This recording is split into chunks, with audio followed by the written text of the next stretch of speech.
All right, guys, we are going to start chapter 15 now. The kids just got caught. They left their invisibility cloak. Oh, no. So now we are going to find out what happens in chapter 15, called The Forbidden Forest. Things couldn't have been worse. Filch took them down to Professor McGonagall's study on the first floor, where they sat and waited without saying a word to each other. Hermione was trembling. Excuses, alibis, and wild cover-up stories chased each other around Harry's brain, each more feeble than the last. He couldn't see how they were going to get out of trouble this time. They were cornered. How could they have been so stupid as to forget the cloak? There was no reason on earth that Professor McGonagall would accept for their being out of bed and creeping around the school in the dead of night, let alone being up the tallest astronomy tower, which was out of bounds except for classes. Add Norbert and the invisibility cloak, and they might as well be packing their bags already. Had Harry thought that things couldn't have been worse, he was wrong. When Professor McGonagall appeared, she was leading Neville. "Harry," Neville burst out the moment he saw the other two, "I was trying to find you to warn you. I heard Malfoy saying he was going to catch you. He said you had a drag—" Harry shook his head violently to shut Neville up. But Professor McGonagall had seen. She looked more likely to breathe fire than Norbert as she towered over the three of them. "I would never have believed it of any of you. Mr. Filch says you were up the astronomy tower. It's 1 o'clock in the morning. Explain yourselves." It was the first time Hermione had ever failed to answer a teacher's question. She was staring at her slippers, as still as a statue. "I think I've got a good idea of what's been going on," said Professor McGonagall. "It doesn't take a genius to work it out. You fed Draco Malfoy some cock and bull story about a dragon trying to get him out of bed and into trouble. I've already caught him. I suppose you think it's funny that Longbottom here heard the story and believed it too?" Harry caught Neville's eye and tried to tell him without words that this wasn't true, because Neville was looking stunned and hurt. Poor blundering Neville. Harry knew what it must have cost him to try and find them in the dark to warn them. "I'm disgusted," said Professor McGonagall. 4 students out of bed in one night. I've never heard of such a thing before. You, Miss Granger, I thought you had more sense. As for you, Mr. Potter, I thought Gryffindor meant more to you than this. All 3 of you received attentions. Yes, you too, Mr. Longbottom. Nothing gives you the right to walk around school at night, especially these days. It's very dangerous. And 50 points will be taken from Gryffindor." 50? Harry gasped. They would lose the lead he'd won in the last Quidditch match. 50 points each, said Professor McGonagall, breathing heavily through her long pointed nose. "Professor, please, you can't. Don't tell me what I can and can't do, Potter. Now get back to bed, all of you. I've never been more ashamed of Gryffindor students." 150 points lost. That put Gryffindor in last place. In one night, they ruined any chance Gryffindor had for the House Cup. Harry felt as though the bottom had dropped out of his stomach. How could they ever make up for this? Harry didn't sleep all night. He could hear Neville sobbing into his pillow for what seemed like hours. Harry couldn't think of anything to say to comfort him. He knew Neville, like himself, was dreading the dawn. What would happen when the rest of Gryffindor found out what they'd done? At first, Gryffindor was passing the giant hourglasses that recorded the house points next day. Thought there had been a mistake. How could they suddenly have 150 points fewer than yesterday? And there is what keeps up with their points. And then the story started to spread. Harry Potter, the famous Harry Potter, their hero of 2 Quidditch matches, had lost them all these points. Him and a couple of other stupid first years. From being one of the most popular and admired people at the school, Harry was suddenly the most hated. Even Ravenclaws and Hufflepuffs turned on him, because everyone had been longing to see Slytherin lose the House Cup.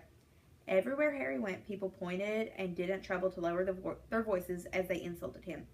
Slytherins, on the other hand, clapped as he walked past them, whistling and cheering, "Thanks, Potter, we owe ya!" Only Ron stood by him. "Well, I'll forget about this in a few weeks. Fred and George have lost loads of points in all the time they've been here, and people still like them." "They've never lost 150 points in one go, though, have they?" said Harry miserably. "Well, no," Ron admitted. It was a bit late to repair the damage, but Harry swore to himself not to meddle in things that weren't his business from now on. He'd had it with sneaking around and spying. He felt so ashamed of himself that he went to Wood and offered to resign from the Quidditch team. "Resign?" Wood thundered. "What good'll that do? How are we going to get any points back if we can't win at Quidditch?" But even Quidditch had lost its fun. The rest of the team wouldn't speak to Harry during practice, and if they had to speak about him, they called him the Seeker. Hermione and Neville were suffering too. They didn't have as bad a time as Harry because they weren't as well known, but nobody would speak to them either. Hermione had stopped drawing attention to herself in class, keeping her head down and working in silence. Harry was almost glad that the exams weren't far away. All the revision he had to do to keep his mind off his misery had kept his mind off his misery. He, Ron, and Hermione kept to themselves, working late into the night, trying to remember the ingredients in complicated potions, learn charms and spells off by heart, memorize the dates of magical discoveries and goblin rebellions. Then, about a week before the exams were due to start, Harry's new resolution not to interfere in anything that didn't concern him was put to an unexpected test. Walking back from the library on his own one afternoon, he heard somebody whimpering from a classroom up ahead. As he drew closer, he heard Quirrell's voice. "No, no, not again, please." It sounded as though someone was threatening him. Harry moved closer.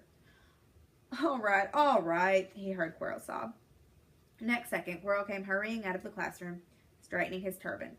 He was pale and looked as though he was about to cry. He strode out of sight. Harry didn't think Quirrell had even noticed him. He waited until Quirrell's footsteps had disappeared, then peered into the classroom. It was empty, but a door stood ajar at the other end. Harry was halfway towards it when he remembered what he'd promised himself about not meddling. All the same, he'd have gambled 12 Sorcerer's Stone that Snape had just left the room, and from what Harry had just heard, Snape would be walking with a new spring in his step. Quirrell seemed to have given in at last. Harry went back to the library where Hermione was testing Ron in astronomy. Harry told them what he'd heard. "Snape's done it then," said Ron. "If Quirrell told him how to break his anti-dark force spell." "They're still fluffy, though," said Hermione. "Maybe Snape's found out how to get past him without asking Hagrid," said Ron, looking up at the thousands of books surrounding them. "I bet there's a book somewhere in here telling you how to get past a giant three-headed dog. So what do we do, Harry?" The light of adventure was kindling again in Ron's eyes, but Hermione answered before Harry could. "Go to Dumbledore. That's what we should have done ages ago. If we try anything ourselves, we'll get thrown out for sure." "But we've got no proof," said Harry. "Quirrell's too scared to back us up. Snape's only got to say he doesn't know how the troll got in at Halloween and that he was nowhere near the 3rd floor. Who do you think will believe, him or us? It's not exactly a secret we hate him. Dumbledore will think we made it up to get him sacked. Filch wouldn't help us if his life depended on it. He's too friendly with Snape. And the more students that get thrown out, the better, he'll think. And don't forget, we're not supposed to know about the stone or Fluffy."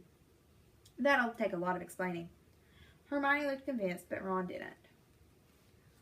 "If we just do a bit of poking around..." "No," said Harry flatly. "We've done enough poking around." He pulled a map of Jupiter towards him and started to learn the names of its moon. The following morning, notes were delivered to Harry, Hermione, and Neville at the breakfast table. They were all the same. "Your detention will take place at 11 o'clock tonight. Meet Mr. Filch in the entrance hall." Harry had forgotten that they still had detentions to do over the points they'd lost. He half expected Hermione to complain that this was a whole night of revision lost, but she didn't say a word. Like Harry, she felt they deserved what they'd got. At 11 o'clock that night, they said goodbye to Ron in the common room and went down to the entrance hall with Neville. Filch was already there, and so was Malfoy. Harry had also forgotten that Malfoy had got a detention too. Here is a picture of McGonagall.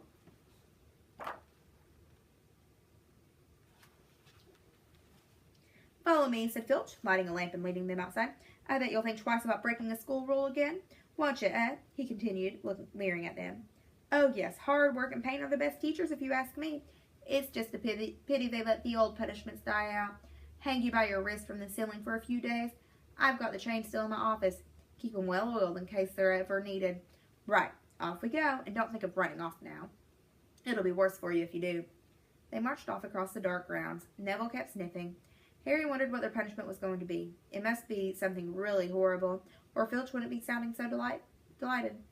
The moon was bright, but clouds scudding across it kept throwing them into darkness. Ahead, Harry could see the lighted windows of Hagrid's hut. Then they heard a distant shout. "Is that you, Filch? Hurry up, I want to get started." Harry's heart rose. If they were going to be working with Hagrid, it wouldn't be so bad.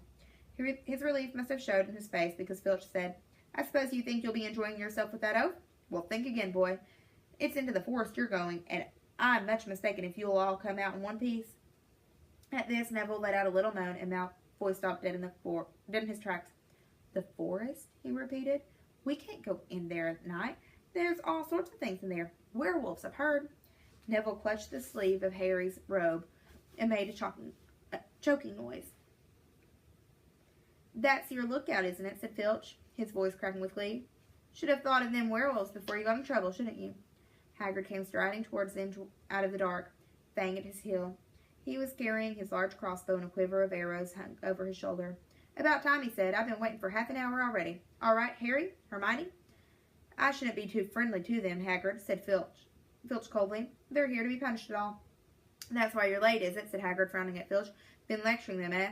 It's not your place to do that. You've done your bit. I'll take over from here. I'll be back at dawn, said Filch, for what's left of them, he added nastily, and he turned and started back towards the castle, his lamp bobbing away in the darkness. And there is the castle.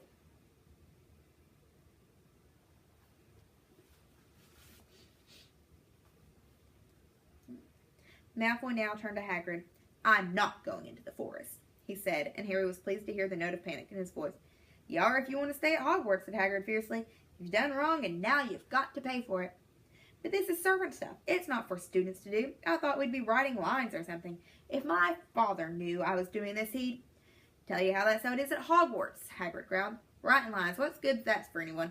You'll do something useful or you'll get out. If you think your father rather you were expelled, then get back off to the castle and pack. Go on.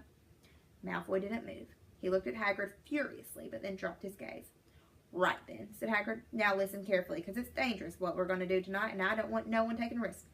Follow me over here a moment.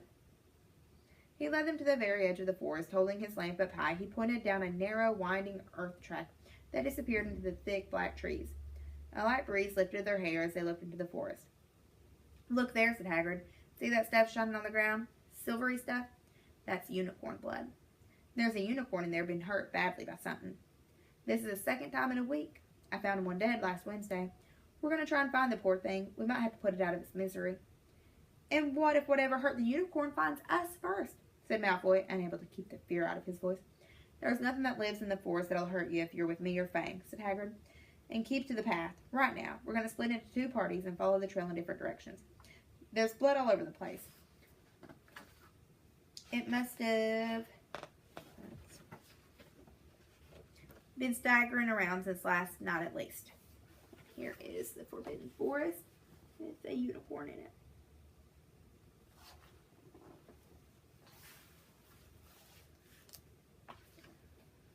I want Fang, said Malfoy quickly, looking at Fang's long teeth. All right, but I warn you, he's a coward, said Hagrid. So me, Harry, and Hermione will go one way, and Draco, Neville, and Fang will go in the other way. Now, if any of us finds the unicorn, we'll send up green sparks, right? Get your wands out and practice now. That's it. And if anyone gets in trouble, send up red sparks, and we'll all come and find you. So, be careful. Let's go.